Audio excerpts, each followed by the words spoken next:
The void between stars was never truly empty, but Commander Eli Vance had never expected to find anything like this. "Captain, you need to see this," his second-in-command Talia whispered, her dark eyes wide with disbelief as she stared at the scanner readings.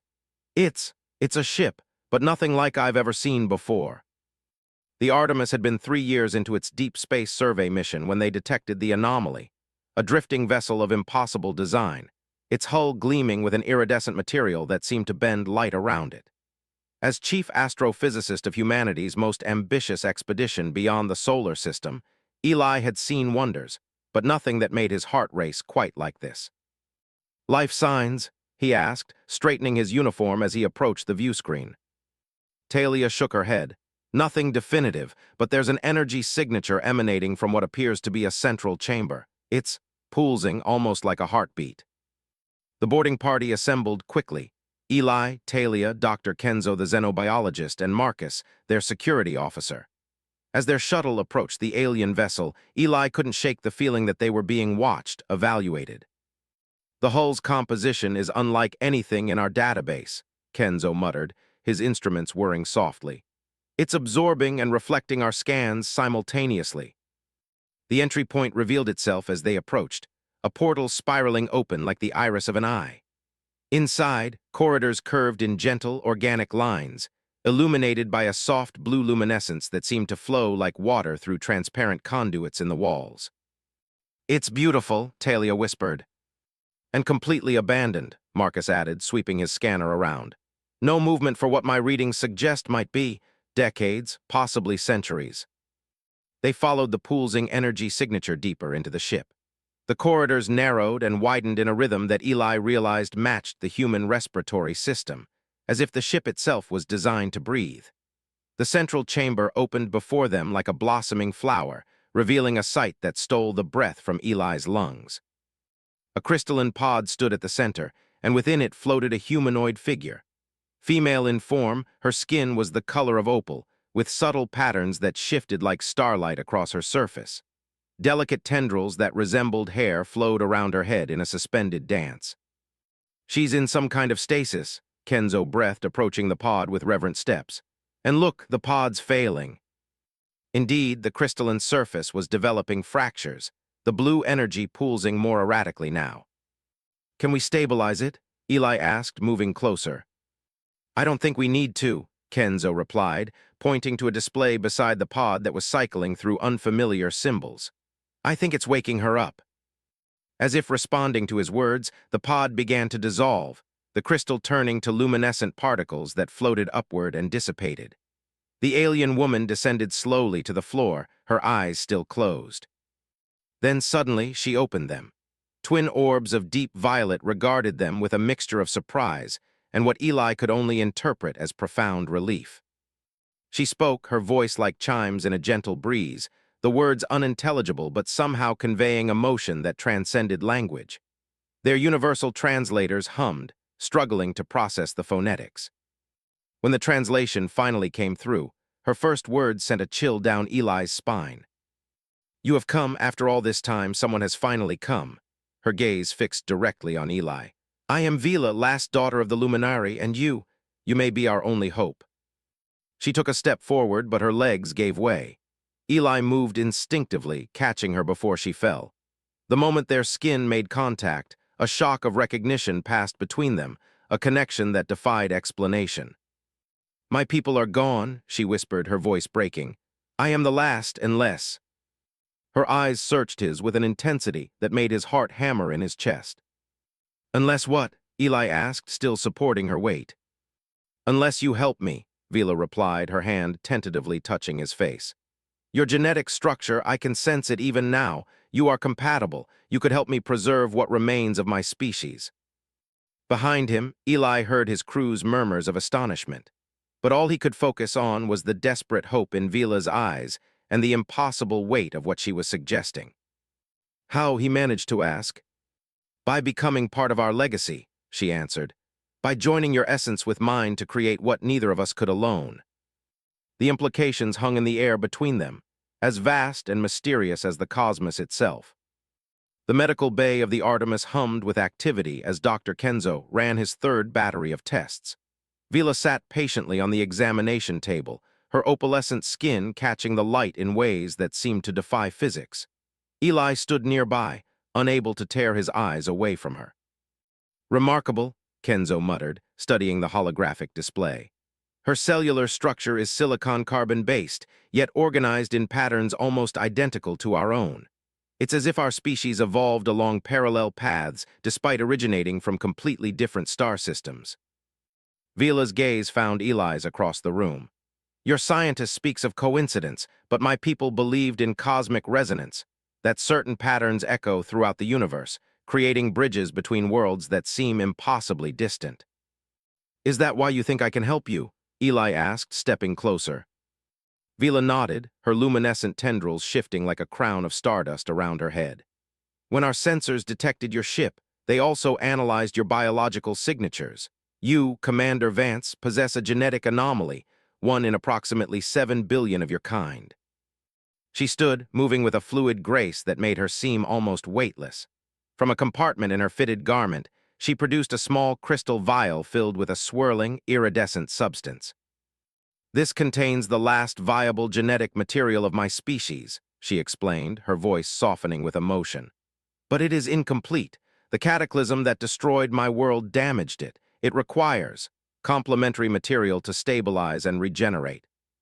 Talia, who had been silently observing from the corner, stepped forward. "You're asking him to father a new species." Vila's violet eyes regarded Talia with gentle understanding. "Not precisely. The process is more complex than your reproduction. It would be a true melding, creating beings that honor both lineages while forming something entirely new." Eli's mind reeled with the implications.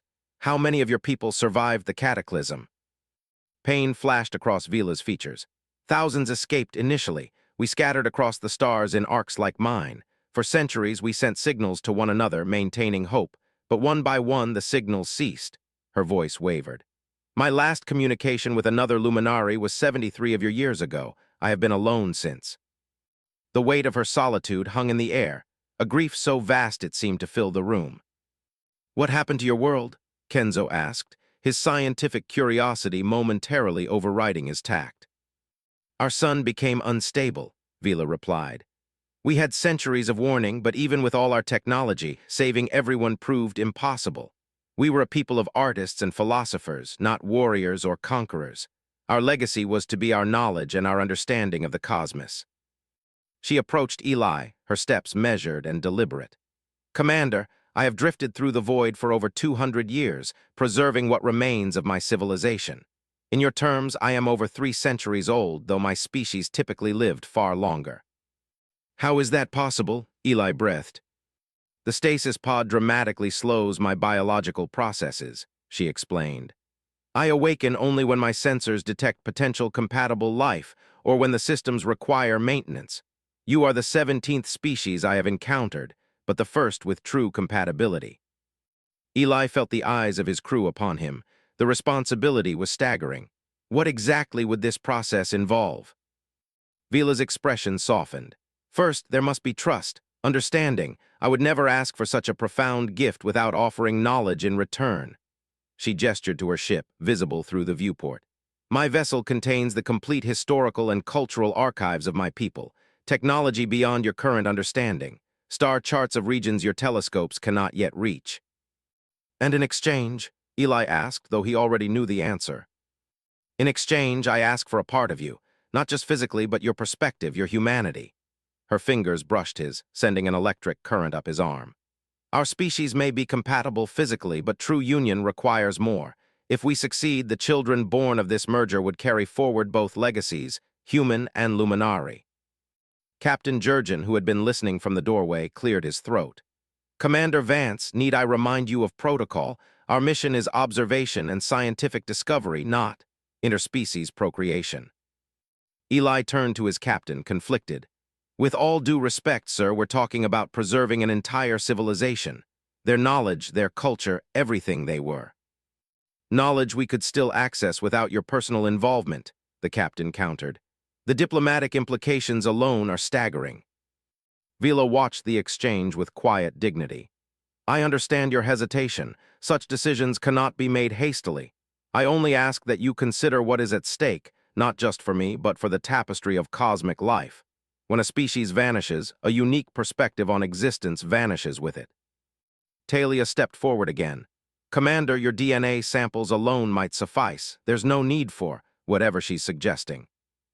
Vila shook her head gently. If only it were that simple. The process requires active participation, a conscious sharing of essence. It is as much spiritual as biological for my people. The revelation hung in the air between them all. Eli felt the weight of impossible choices pressing down upon him. His scientific curiosity, his human compassion, and something else, something he wasn't yet ready to acknowledge, pulled him toward Vila. I need time, he finally said, to think, to understand what this truly means. Vila's eyes shimmered with what might have been tears. Time is the one thing I have always had in abundance, Commander, but the genetic material I carry does not. It has weeks, perhaps months, before degradation becomes irreversible. As their eyes met, Eli felt something shift within him, a recognition of something profound and inevitable taking root in his soul. 2 weeks had passed since the Artemis had taken Vila's damaged vessel in tow. 2 weeks of sleepless nights for Eli, his mind consumed by impossible choices. The crew had been divided, some viewing Vila with suspicion, others with fascination, but all watching Eli with concern as he spent increasingly more time in her company. Today, they sat together in the ship's observatory, a transparent dome offering an unobstructed view of the cosmos. Vila's ship floated nearby, its systems gradually repairing themselves now that it had access to the Artemis's power supply. These are the luminary constellations, Vila explained, her slender finger tracing patterns among the stars. A holographic display projected from her palm showed different configurations than those Eli had known all his life. This is the dreamer, and here the eternal tide. Eli watched the play of starlight across her features. Your people named the stars differently than humans, yet the patterns you see feel familiar somehow. Because they are, she said, smiling. The cosmos speaks in patterns. Different cultures may hear different words, but the underlying rhythm is universal. She hesitated, then added, that is what makes our potential union so remarkable, not simply biological compatibility, but a resonance of perception. Over the past 2 weeks, Vila had shared glimpses of her civilization through holographic records stored in her vessel. Eli had witnessed the towering crystal cities of the luminary homeworld, their ceremonies of light and sound, their art that responded to emotional states. He'd learned of their philosophy that viewed consciousness as the universe's way of experiencing itself. You never told me why you were chosen, Eli said softly. Out of all your people, why were you the one sent to preserve your legacy? Vila's luminescence dimmed slightly, a sign Eli had come to recognize as emotional vulnerability. I wasn't chosen, she admitted. I volunteered. I was what you might call a historian, a keeper of memories. When the evacuation began, I insisted on taking the genetic repository. Others were selected for their physical attributes, their scientific knowledge. Her voice faltered. My sister was a geneticist. She was meant to be here instead of me. What happened? Her vessel never launched. The final quakes came too quickly. Vila's eyes reflected ancient pain. I have carried her responsibility ever since. Her knowledge was downloaded into my consciousness before the end, but I am not her. I have done my best. Eli reached out, hesitantly taking her hand. The contact sent a familiar warmth through him, a connection that transcended their physical differences. You've done more than anyone could expect, he said. Surviving centuries alone, holding on to hope. Not always hope, she confessed. There were decades of despair, times when I considered ending my journey, letting the archive fade with me. Her fingers intertwined with his. Until your ship appeared on my sensors. The door to the observatory slid open, and Captain Jurgen entered with Dr. Kenzo. Their expressions were solemn. Commander Vance, the captain said, we need to discuss the next steps. Repairs to the alien vessel to Vila's ship will be complete within 48 hours. We must resume our survey mission. Eli felt Vila's hand tight, almost imperceptibly around his. I understand, Captain, he replied, not yet releasing Vila's hand. Dr. Kenzo cleared his throat. We've analyzed the genetic material Vila provided. It's Extraordinary. The potential applications for medicine alone are staggering, but her assessment is correct, it's degrading. We estimate 4 weeks before it's no longer viable. And what of her request? Eli asked, tension evident in his voice. We've reviewed all options, Kenzo said carefully. Simple DNA donation won't suffice. The process she describes requires active cellular exchange that our technology can't replicate artificially. It would indeed require intimate participation. Captain Jurgen's jaw tightened. Commander, I respect your scientific curiosity and your compassion, but your first duty is to this crew and to Earth. Whatever you decide, remember that. After they departed, silence hung between Eli and Vila. Through the observatory dome, a shooting star traced a brilliant arc across the darkness. In luminary tradition, Vila said softly, such celestial events are considered moments of decision, when the universe itself creates a line of light to illuminate our choices. Eli stood, moving to the viewport. His reflection overlaid the stars, a man at a crossroads that no human had ever faced before. If I agree, he said, what happens afterward? Where would you go? What would become of any offspring? Vila rose, moving to stand beside him. My ship contains incubation chambers where the combined genetic material would mature. The first generation would need guidance from both of us to understand their dual heritage. My navigation systems contain coordinates to a world capable of supporting both our biologies, a place where a new civilization could begin. You're asking me to leave everything behind, Eli said, the reality of it finally sinking in. My career, Earth, any hope of seeing my family again. I am, she acknowledged, her voice gentle but unflinching. I would not diminish the magnitude of the sacrifice by pretending otherwise. And if I refuse? Pain flickered across her features. Then I continue my journey alone until the genetic material degrades completely. The knowledge in my archives would still be yours to take back to Earth. I would ask only for enough resources to reach the next star system. Eli turned to face her fully. There's something you haven't told me, something about this connection we seem to have. Vila's luminescence brightened slightly.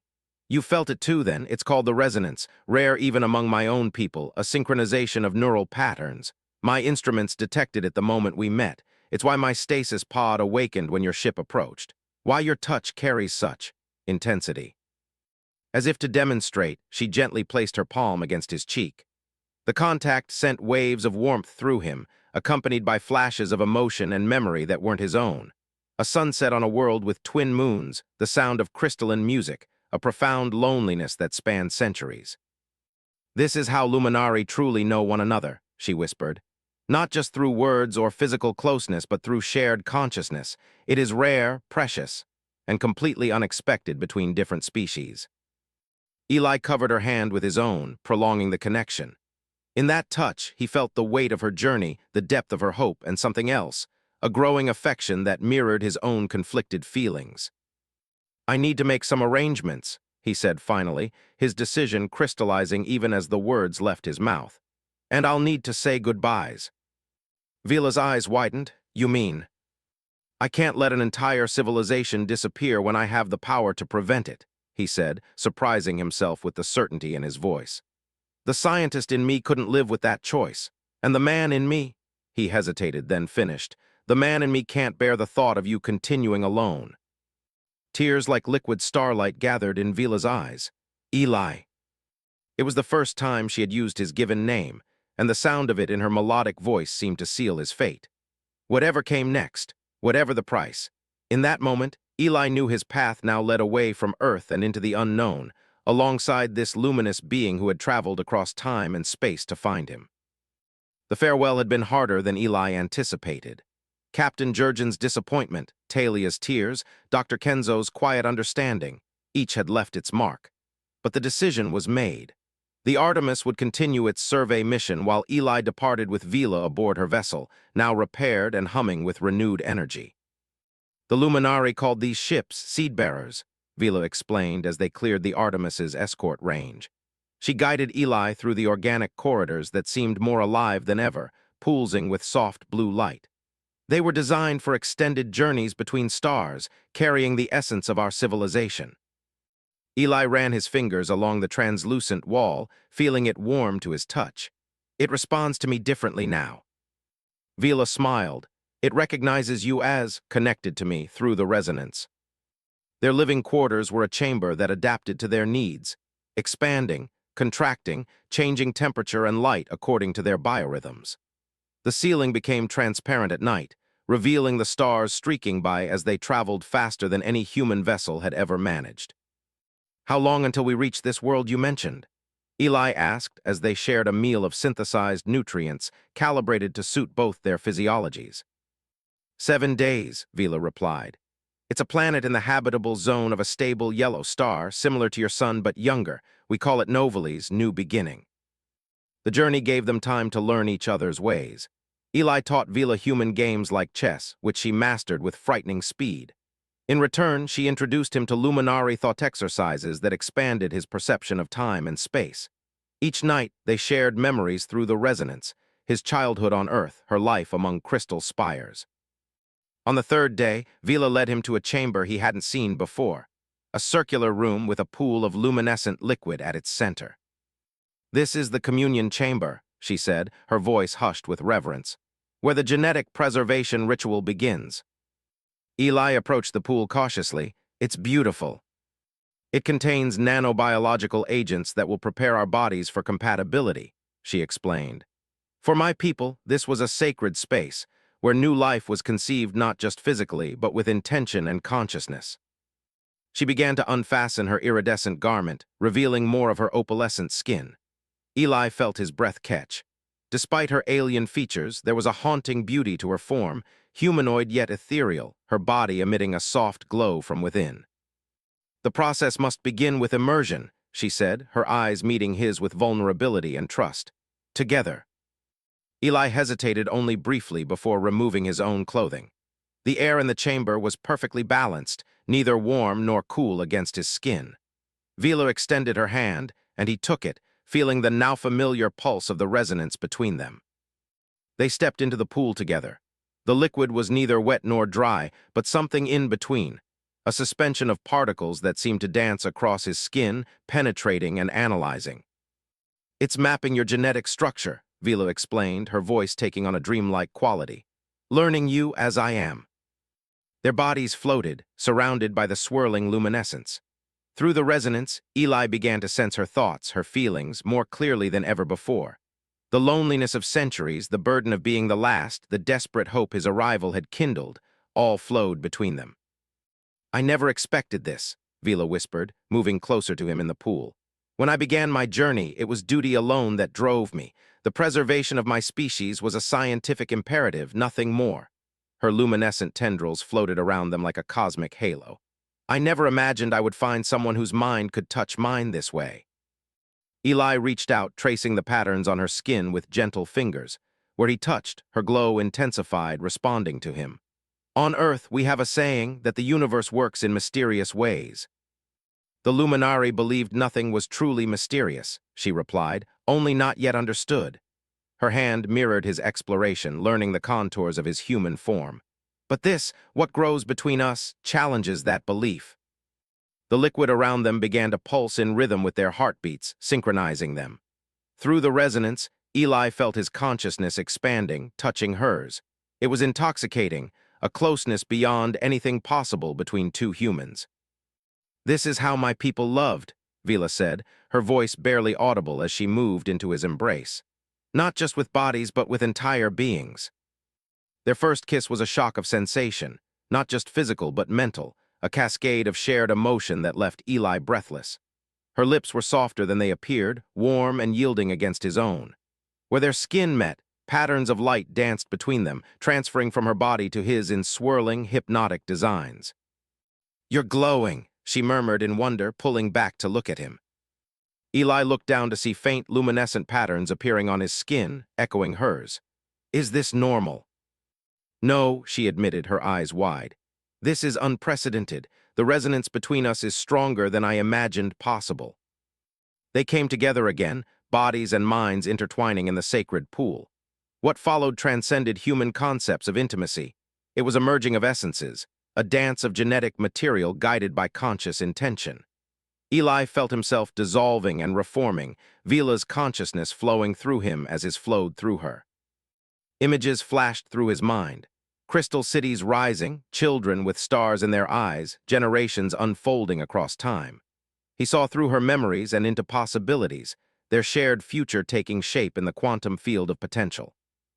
Hours or moments later, time had lost meaning in the communion chamber. They floated together, still connected both physically and mentally. The liquid around them had changed color, now poolsing with a rich violet hue that matched Vila's eyes. "It's done," she whispered against his chest. "The first stage is complete." Eli held her close, feeling the weight of what they had begun. "What happens now?" "The genetic material will be harvested from the pool," she explained. "It will mature in the incubation chamber for 3 lunar cycles before the first embryonic forms develop." His hand traced lazy patterns along her spine. "Our children." "The first of a new kind," she agreed. "Neither fully luminary nor fully human, but something wonderful and new." As they lay together, boundaries between their separate selves temporarily dissolved by the power of the resonance, Eli realized that his decision had transformed from sacrifice into privilege. Whatever the future held on Novalis, he would face it with this extraordinary being by his side. Later, dressed again and standing at the view screen, they watched the stars stream by. Vila pointed to a distant blue-white point. "There, that's Novalis' sun." Eli entwined his fingers with hers, watching as their skin glowed where they touched. "Our new home." "Once I carried only the past," Vila said softly. "Now, for the first time in centuries, I carry the future as well." She turned to him, her eyes shimmering. "Thank you, Eli, for the gift of hope." He kissed her again, feeling the resonance hum between them like a cosmic symphony. What had begun as an impossible request had transformed into something profound, a union that would birth not just new life, but a new civilization born of stars and stardust. The twin moons of Novalis cast silver-blue shadows across the valley where Eli stood watching the sunset. 1 year had passed since they had arrived on this pristine world, a year of building, planning, and waiting. The landscape before him blended familiar and alien elements, earth-like grass that shimmered with bioluminescence at night, trees with bark that spiraled in mathematical precision, and flowers that turned not toward the sun but toward conscious thought. "Beautiful, isn't it?" Vila's voice came from behind him as she climbed the hillside to join him. Her pregnancy had altered her glow, making it deeper and more radiant. Unlike human gestation, the luminary human embryos had first developed in the incubation chambers for months before the most viable had been transferred to Vila's body to complete their development. She carried their daughter, the first of a new species. "Every day I find something new to marvel at," Eli replied, drawing her into his arms. The settlement below them was small but growing. The seed-bearer ship had transformed, parts of its living material repurposed to create the first structures, dome-shaped dwellings that pulsed with the same gentle light as the ship. Surrounding these buildings were gardens of both Earth seedlings from the Artemis's stores and native Novalian flora, creating a harmonious blend of their 2 worlds. "The incubation chambers report positive development on all remaining embryos," Vila said, her hand resting on her swollen abdomen. 17 viable offspring, each with unique genetic expressions." Her voice contained wonder tinged with scientific satisfaction. "The hybridization was more successful than I dared hope." Eli placed his hand beside hers, feeling the movement beneath. "And how is our firstborn today?" "Active, curious already." Vila's smile was radiant. "Her consciousness touches mine through the resonance. She knows you, Eli, recognizes your voice, your presence." This was something beyond what human fathers experienced. Through the resonance bond he shared with Vila, Eli had occasionally felt the developing mind of their child, alien yet familiar, reaching out with newborn awareness. "I've been working on the archives," he said as they walked back toward the settlement. "Integrating Earth's history with luminary records, creating a foundation of knowledge for the children." What had once been the communion chamber in the seed-bearer now housed a vast data repository, a library containing 2 civilizations' worth of knowledge. Eli had spent months translating human sciences, arts, and history into forms compatible with luminary data structures, creating a bridge between worlds. "We'll need to discuss what to call them," Vila mused. "Not luminary, not human." "The Novalis," Eli suggested, "named for their home, their new beginning." Vila's eyes brightened. Perfect, the Novalis, children of two worlds belonging wholly to themselves. That night, as they lay in their dwelling beneath a ceiling that showed the stars, Vila suddenly gasped, her hand flying to her abdomen. "What is it?" Eli asked, instantly alert. "It's time," she whispered, her skin pulsing with rapid patterns of light. "She's coming." The birth chamber had been prepared for months, a smaller version of the communion pool, designed for the safe delivery of a hybrid child whose needs they could only partially anticipate. Dr. Kenzo's medical downloads had been integrated with luminary birthing knowledge, creating protocols for this unprecedented event. Hours later, as Novalis' primary son began to rise, their daughter entered the world with a cry that was surprisingly human, followed by a pulse of light that was decidedly not. Eli cradled the newborn in trembling hands, staring in wonder at her perfect form. Her skin held the faint opalescence of her mother's people, while her features echoed his own. Most striking were her eyes, human in shape but with irises that shifted colors like cosmic nebulae. "Aurora," Vila whispered, reaching for the child. "Her name is Aurora, first light of a new dawn." As Eli placed their daughter in Vila's arms, he felt the resonance expand, creating a three-point connection. Aurora's newborn consciousness touched theirs, curious, loving, complete in herself, yet connected to them both in ways that transcended ordinary familial bonds. "She's beautiful," he breathed, overwhelmed by emotion. "Perfect." "Not perfect," Vila corrected gently. "Unique, as each of the children will be." Her gaze met his, filled with meaning. "As is what we've created together." In the months that followed, Aurora grew with astonishing speed. By 6 months, she was walking. By 9, communicating through a mixture of speech and resonance. Her accelerated development was a luminary trait, balanced by human adaptability and creativity. The patterns on her skin responded to her emotions, making her an open book to her parents while remaining enigmatic to the uninitiated. The remaining embryos developed in careful sequence, each emerging into the world months apart to allow Eli and Vila to give each newborn Novalis child the attention they needed during their critical early development. With each birth, their small community grew, their family expanded, and the future they were building took more concrete shape. On Aurora's first birthday, a signal came from deep space. The Artemis, completing its survey mission, had detected their settlement and changed course to investigate. The reunion with his former crew was bittersweet for Eli. Captain Jurgen had aged, his hair grayer, his stance less rigid. Talia wept openly at the sight of the children, especially Aurora, who studied the human visitors with unabashed curiosity. "They're magnificent," Dr. Kenzo said, examining the medical data from the hybrid children. "A perfect fusion of both species' strengths. Their cognitive abilities alone are off the charts." That evening, as the Artemis crew prepared to depart, carrying news and data back to Earth about the successful establishment of a new colony and a new species, Captain Jurgen took Eli aside. "Do you ever regret it?" he asked quietly, "leaving everything behind?"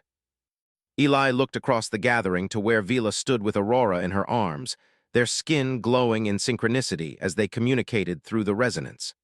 Beyond them, the other children played in the gardens, their laughter echoing across the valley. "How can I regret finding my purpose?" Eli replied. "This isn't just about preserving a species, Captain. It's about creating something new, something that honors both our worlds while transcending them." Later that night, after the Artemis had departed with promises of future contact and potential colonists, Eli and Vila stood on the hillside beneath Novalis' stars. Aurora slept peacefully in their dwelling, her dreams occasionally touching theirs through the resonance. "When I found you, I was the last," Vila said, her hand finding his. "Now I am the first. We are the first." Her glow brightened with emotion. "I set out to preserve my kind, but instead we've created something greater than either of our civilizations imagined." Eli drew her close, feeling the familiar surge of the resonance between them, stronger now, deepened by time and shared experience. "That's the thing about legacies," he said. "They never unfold quite the way we expect." As if in response, the night-blooming flowers around them opened, responding to their combined consciousness with waves of bioluminescence that mirrored the stars above. The beauty of it caught in Eli's throat, this perfect synergy of worlds, of beings, of possibilities. "Do you think they'll understand?" Vila asked, her eyes on the stars where Earth lay, impossibly distant. "When the Artemis returns to your world, will they understand what we've done here?" Some will, Eli replied. The ones who matter will. She turned to him, her face solemn. The children will ask questions someday about Earth, about the luminary homeworld, about why they are unique in the universe. And we'll tell them everything, he promised.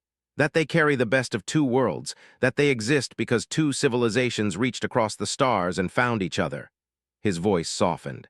That they are loved not just by us, but by the legacy of two entire worlds. Vila's smile was like the breaking of dawn, and that their story is just beginning. They stayed there until the first sun of Novalis crested the horizon, bathing the valley in golden light. Below them, their settlement stirred to life, the first community of a civilization that would someday spread to other worlds, carrying forward a legacy born of stardust and the courage of two beings who had bridged the void between their kinds. In Aurora and her siblings, human innovation would blend with luminary wisdom. In their descendants, both civilizations would live on, transformed, renewed, eternal. And in the archives they had built together, the full story would remain for all who came after. How a lone survivor and a human who dared to imagine the impossible had created not just a future for a dying race, but a new destiny for two.